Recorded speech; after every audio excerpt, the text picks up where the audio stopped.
I thought it was supposed to be the Michigan Wolverines that didn't know how to run an offense.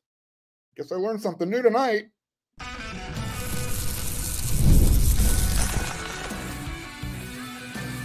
You are Locked On Trojans, your daily podcast on the USC Trojans. Part of the Locked On Podcast Network, your team every day.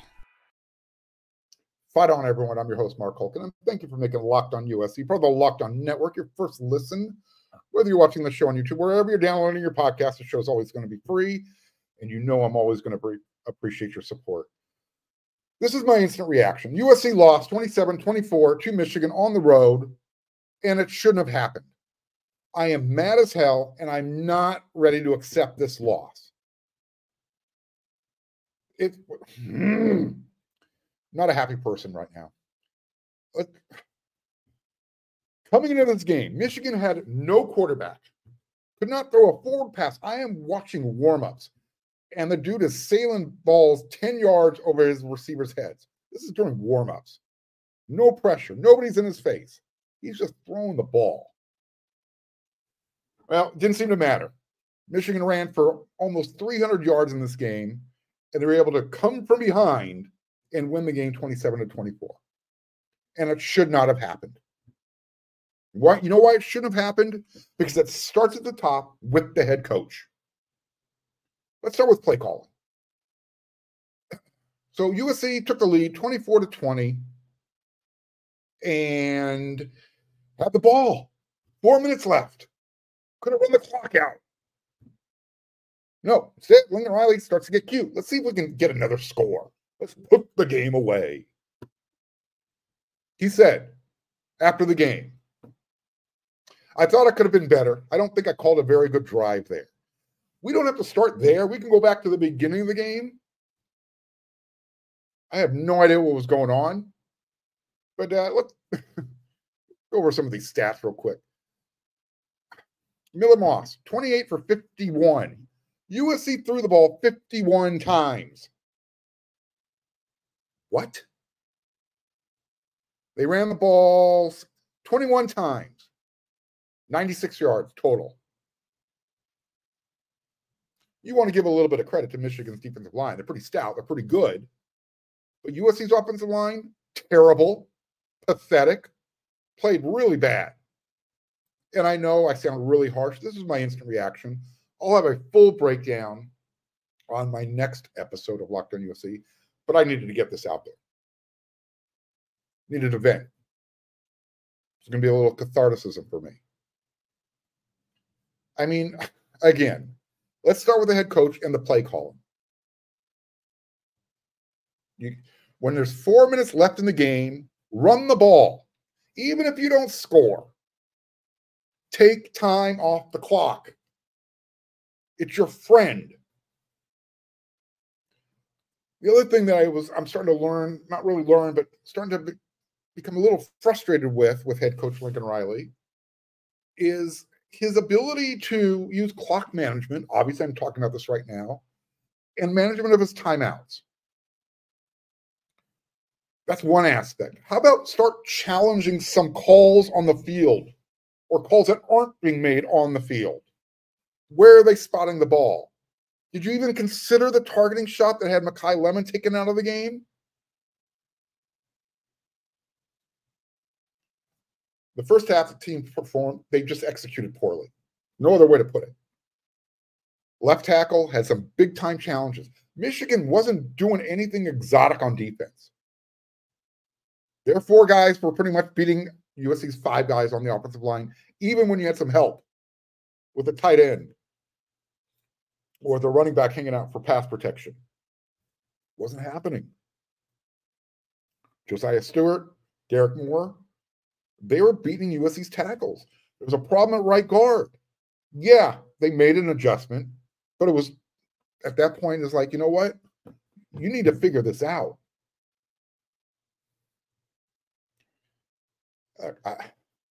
I don't want to sound uber critical, but here's another perfect example of play calling. You've now incorporated the tight ends back into the offense. Congratulations. Love it. Great. Been asking for it, begging for it, pleading. How about running your tight end vertically up the seam instead of horizontally? Lake McCree cannot run. So you're going to ask him to run sideways and then try and turn it upfield? That's not good play calling. As a result, hopefully Lake isn't going to be injured too bad because he took a big shot to his surgically repaired knee. One, because the wide receiver blocking wasn't very good throughout the game. But also you put him in a bad position. I can't, and I'm sure they did run some vertical seam routes, but every time Lake was catching the ball, it was out in the flat. And now he's got to turn upfield. He doesn't have that type of mobility anymore. I don't think they stuck with the run game enough. We'll get past that. There's for me, this game was not lost on the players' effort. This game, if I'm going to point the finger at the loss, starts with the coaching staff. You want to look on the defensive side of the ball? I told you, Michigan cannot throw the ball. Meanwhile, you're still only putting 7 in the box, sometimes 6. Make them throw the freaking ball. It's these types of things that I don't understand. This is what gets the fans upset. Got to do better than that. It wastes effort by players who are doing as much as they can. I thought USC played pretty well defensively, although they did give up a few, explosive plays. That's why they lost. I don't know. This is really, really difficult. I'm having a hard time digesting this the more I think about it. At the end of the first half, you're trailing 14-3. You can't even execute a Hail Mary. Instead, you know what? Run the ball, get a few extra yards, run Michael Lance out there. Let him try a long field goal. Don't give yourself an opportunity. That's what happens.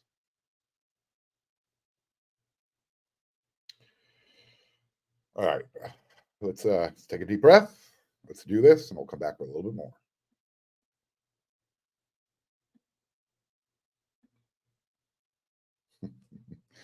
I apologize. With Robinhood Gold, you don't need a silver spoon to eat up the financial favors of the 1%. Robinhood Gold allows others to get the rates and perks usually reserved for the high society. Now, the resourceful individual with Robinhood Gold can earn the very liberal rate of 4.5% APY on uninvested cash. Receive unlimited 1% deposit bonuses and be rewarded with a handsome 3% retirement boost on an IRA account. Robinhood Gold provides the privileges of a high net worth for any net worth. These generous benefits are now available for only $5 a month. The new gold standard is here with Robinhood Gold. Sign up at robinhood.com/gold. Terms apply. For product-specific disclosures, visit robinhood.com/gold. Investing involves risk. Rate may change. Gold membership is offered by Robinhood Gold, LLC.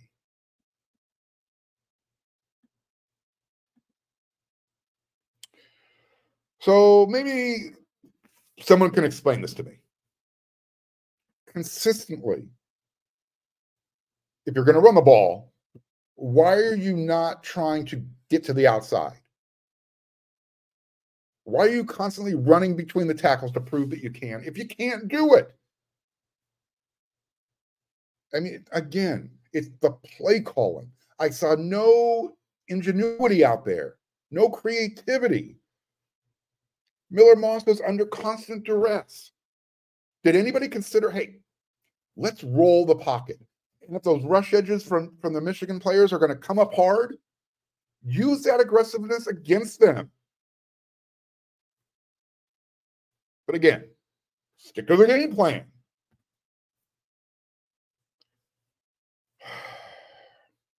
Here's another thing. Love Kyron Hudson. Makes some great tough catches. Let's focus on making the easy catches from now on. You cannot drop passes that end drives. It's a first down. All of a sudden now it's 2nd and 10. It's these types of things that killed USC. But at the same time, you want to point out, Herculean efforts. Woody Marks, okay?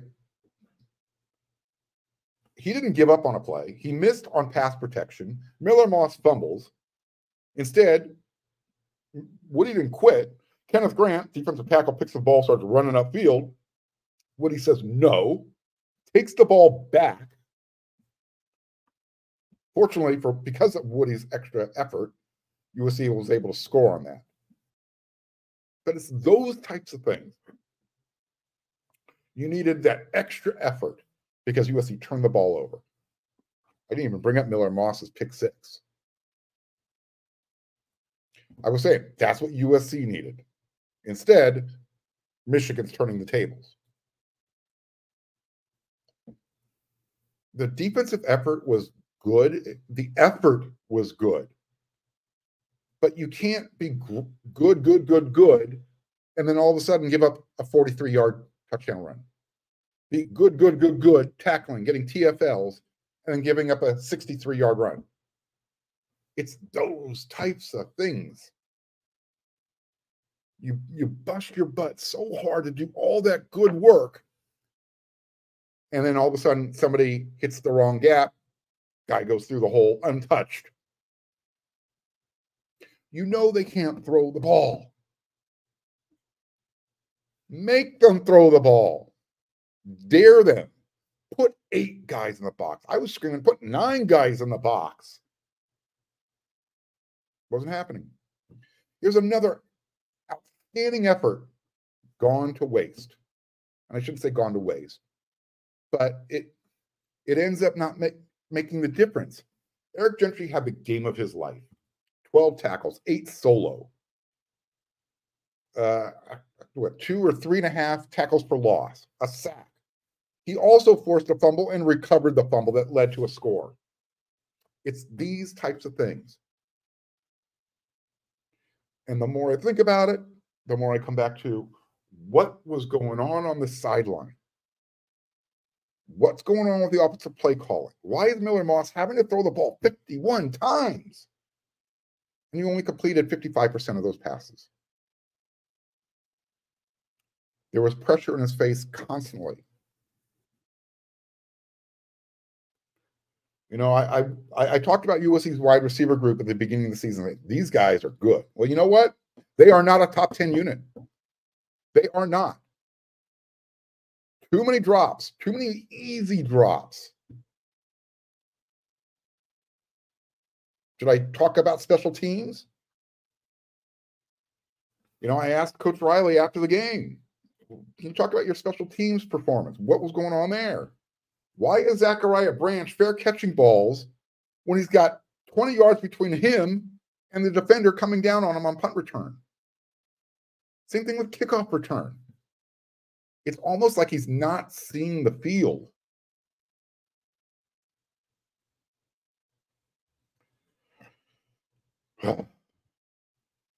Anyways, I talked about the offensive line. They made an adjustment. Elijah Page, when he wasn't able to get the job done at left tackle in the second half, they took Mason Murphy, moved him over to the left side. They brought Tobias Raymond in, right tackle. He held his own. Tough circumstances, but he held his own. There's an issue at right guard. Got to get that figured out. Overall, again, they were going up against a really, really, really good defensive line. Give credit to Michigan. But USC's offensive line did not play well. Watching those rush edgers from Michigan, their defensive ends, they're just flying by Page, flying by Murphy on occasion. USC was constantly in 12 personnel.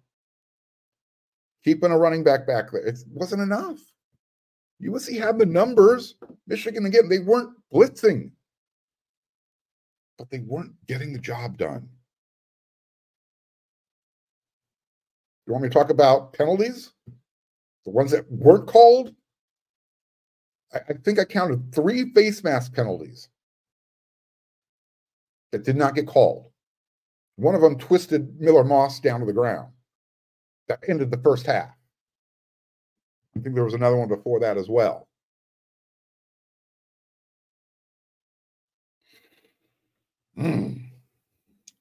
Anyways, I know I probably shouldn't be taking this as hard as I am, but I watched that team give that game away. When you go down 14-3 and you keep fighting and you keep fighting and you keep fighting and you make the plays and you take the lead, you need to make sure that your leaders, the leadership guys, the coaching staff, the players you depend on are making plays when they need to make plays, and the play calls are being done properly. Somehow or another, that didn't happen in the second half.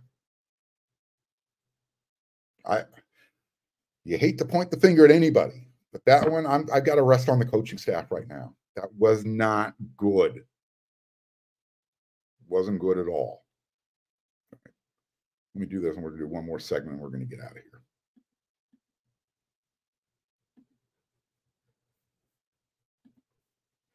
Hey, NFL fans, you know what? You can start the season with a big return on FanDuel, America's #1 sportsbook. So when you get a hunch in the middle of a game, you can check out the latest stats, view live play. There's so much more you can do with your bets on FanDuel. You'll get started with a $200 in bonus bets guaranteed when you place your first $5 bet. That's FanDuel.com. You can get started today.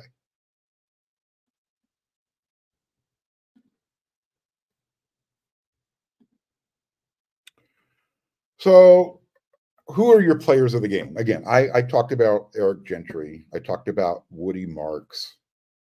Solid performances.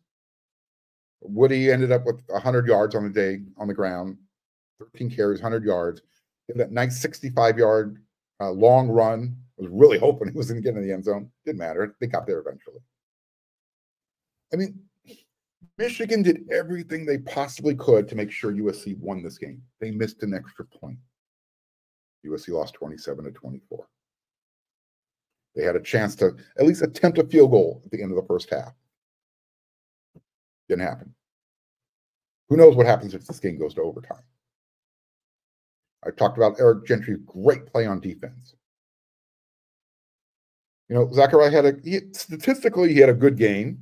6 catches, 98 yards. One of them went for 42. But again, too many drops. Your second leading receiver, Woody Marks, 5 for 40. Jacoby Lane, nice touchdown grab. He's playing injured right now. Again, I mentioned Kyron Hudson. I love that you can make the hard catches. I need you to start making these easy ones. This is 3 games that we've watched this happen. Got to stop.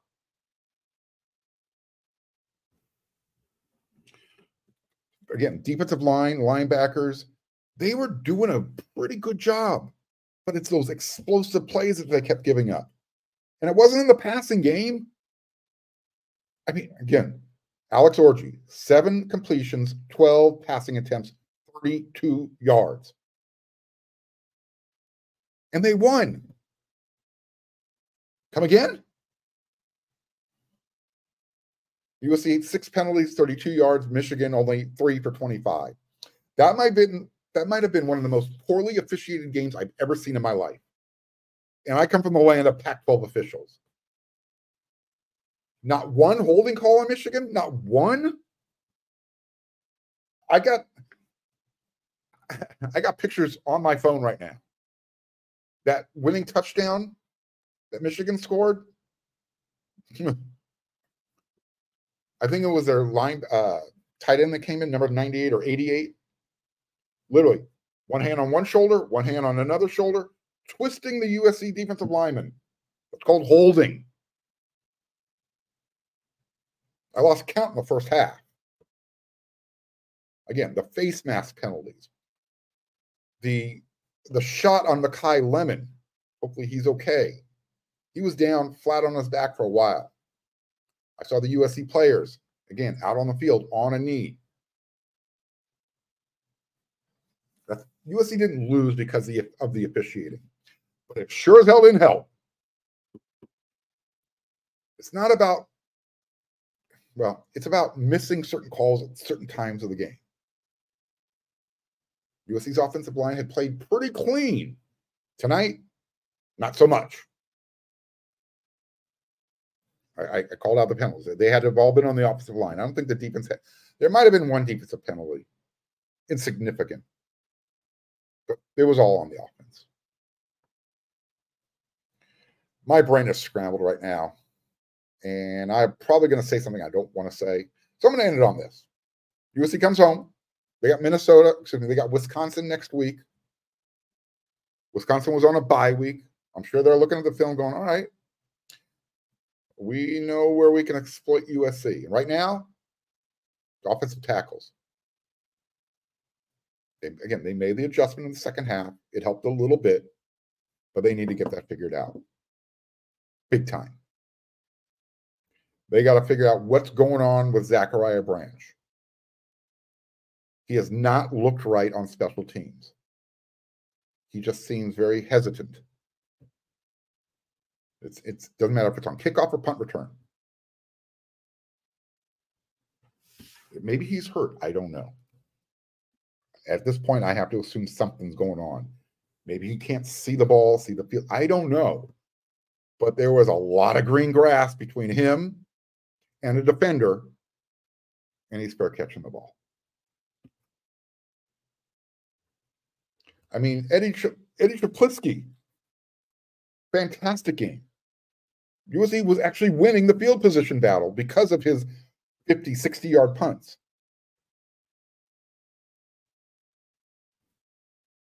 Anyways, defense played well, then they'd give up an explosive play on the ground.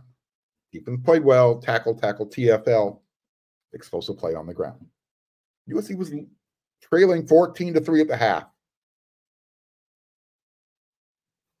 A lot of bad execution on USC's end on offense. In the first quarter, I had no idea what was going on. I will be back with a full episode of Locked on USC. That'll be up tomorrow. After you watch this, it'll be up.